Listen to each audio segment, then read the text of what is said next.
NIA has announced a cash reward of rupees 10 lakh rupees for information about the bomber who kept a bag inside the Rameshwaram cafe in the cafe blast case.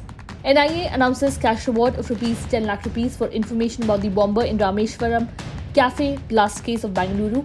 Informant's identity will be kept confidential. The NIA wrote on X announcing the same.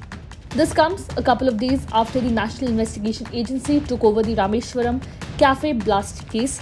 Director General and Inspector General of Police Alok Mohan confirmed the news and said a team of NIA officials met him on Monday to discuss the formalities. The Bangalore police said one of the CCTV camera footage from the restaurant revealed that the suspect stayed for 10 minutes at the cafe, after which he left. The IED fitted with a timer exploded minutes after he left, resulting in 9 people getting injured. The IED shrapnel hit the ceiling instead of going in all directions. This minimizes the damage and injuries. Had it spread around, the casualties could have been more, an officer added.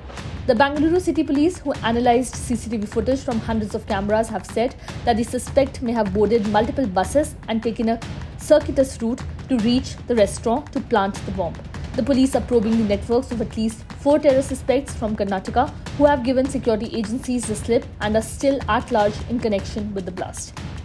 The NIA is looking into the possible role of terror outfits such as the Islamic State in the incident. We are looking at all the possible angles, including the role of IS cadres, since there have been similar blasts in Coimbatore and Mangaluru in the past few years, said an NIA officer on condition of anonymity. In November 2022, an improvised explosive device kept inside a pressure cooker accidentally went off when it was being taken in an auto rickshaw by one of the accused in Mangaluru. In its charge sheet, NIA said the accused intended to plant the bomb at the Kadri Manjunath temple as part of an Islamic State-sponsored act. A month earlier, a vehicle borne driven by the accused Jamesha Mubin blew up in front of a temple in Coimbatore. In its charge sheet, NIA said that Mubin was inspired by the sermons of Zehra Hashim, a radical cleric who masterminded the Easter serial suicide bomb attacks in Sri Lanka in 2019.